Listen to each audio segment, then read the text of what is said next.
Hey everyone, let's talk about something that affects every single one of us. Hormones. These little guys play a massive role in shaping who we are, from our physical growth to our, shall we say, adult development. We're diving deep into the world of hormones, understanding what they are, how they work, and how they specifically impact the journey of sexual development. We're talking puberty, we're talking those changes that make you, well, you.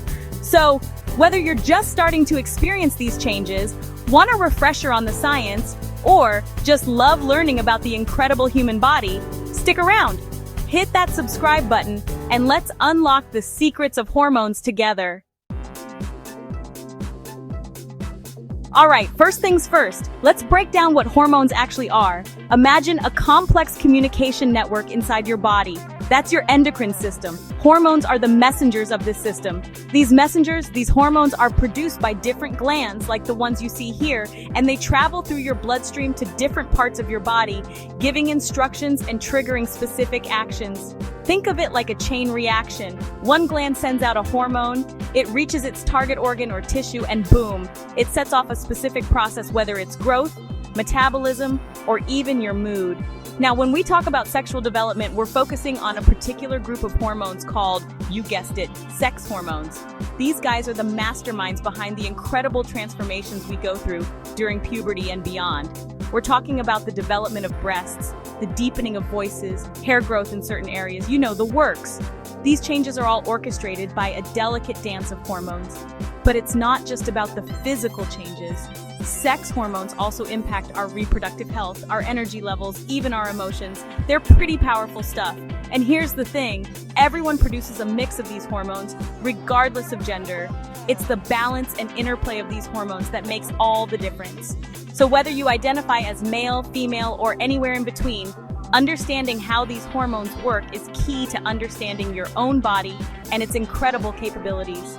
Up next, we'll meet the major players in this hormonal orchestra, the key hormones driving sexual development. Stay tuned!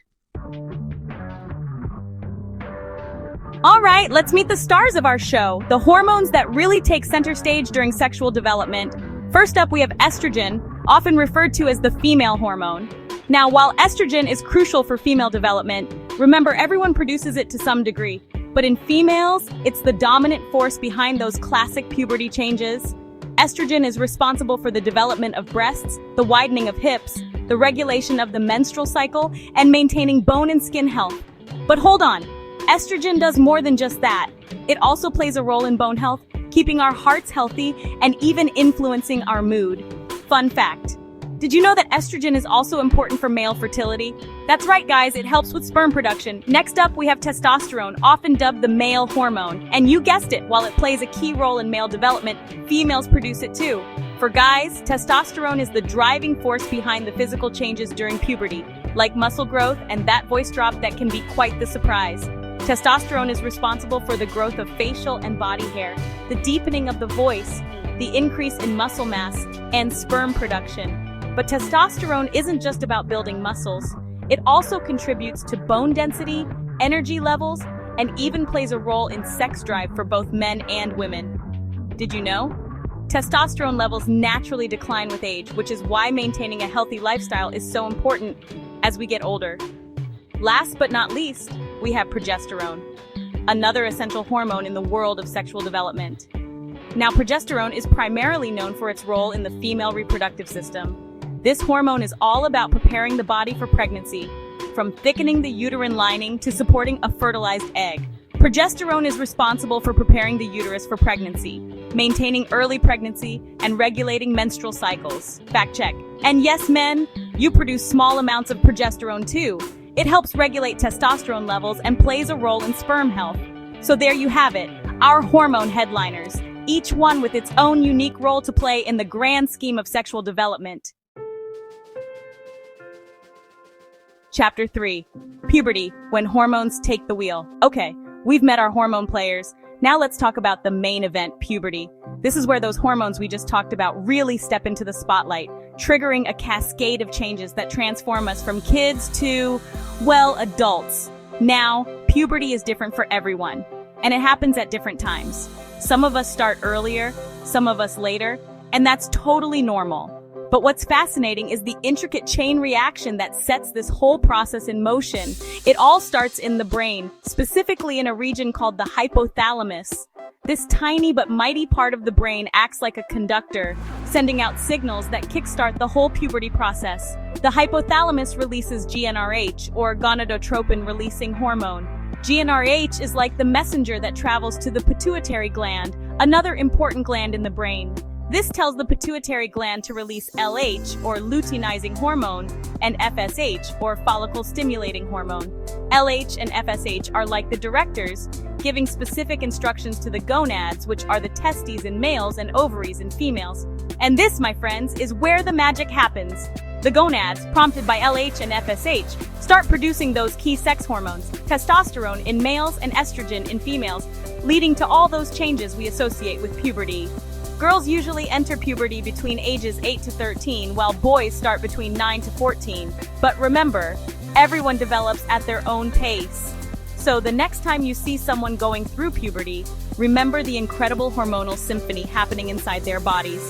It's a complex and fascinating process that shapes who we become.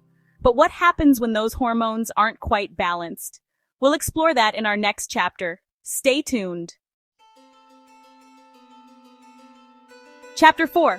Hormonal imbalances. When things get out of whack. We've talked about the power of hormones, but like with anything in life, balance is key. When hormone levels are too high or too low, it can throw a wrench in the works, leading to a whole range of health issues. Think of it like a seesaw. We want those hormone levels to be fairly even. When one side dips too low or shoots up too high, it disrupts the harmony in our bodies. Now, hormonal imbalances can happen for various reasons: genetics, underlying medical conditions, even stress and lifestyle factors can play a role. And the symptoms? Well, they can vary depending on which hormone is out of balance and to what extent. But some common signs include irregular periods, acne, mood swings, fatigue, even difficulty sleeping.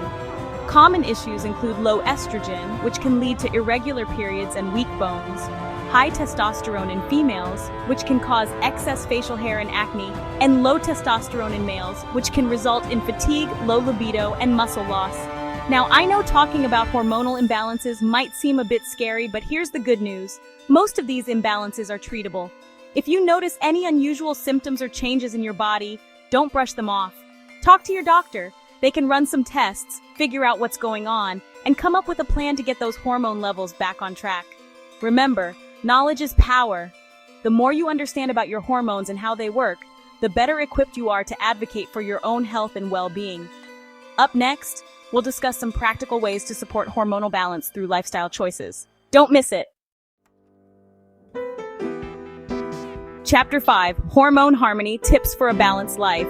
Alright, we've covered a lot about hormones, from what they are to how they impact our bodies. Now let's shift gears and talk about what we can do to support healthy hormone levels. The good news is that many lifestyle factors can positively impact our hormonal balance. It's all about making those small, sustainable changes that add up over time. First up, let's talk about food. We all know that a balanced diet is important for overall health, but it's especially crucial for hormone regulation. Focus on incorporating plenty of fruits, vegetables, lean proteins, and healthy fats into your diet. These foods provide the nutrients your body needs to produce and regulate hormones effectively. Next, let's get moving. Regular physical activity isn't just good for your heart and muscles, it also plays a vital role in hormone balance. Aim for a mix of cardio and strength training throughout the week. And remember, exercise doesn't have to be intense to be beneficial. Find activities you enjoy and make them a part of your routine. Now let's talk about sleep and stress. These two factors often get overlooked, but they have a profound impact on our hormonal health. Make sure you're getting 7 to 8 hours of quality sleep each night. Create a relaxing bedtime routine and try to minimize screen time before bed. When it comes to stress, find healthy coping mechanisms that work for you, whether it's exercise, meditation, spending time in nature, or connecting with loved ones. Remember, taking care of your hormonal health is a marathon, not a sprint. Small, consistent changes over time can make a world of difference.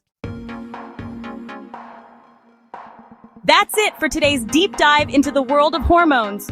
We've covered a lot, from the basics of what hormones are to their crucial role in sexual development and the importance of maintaining hormonal balance.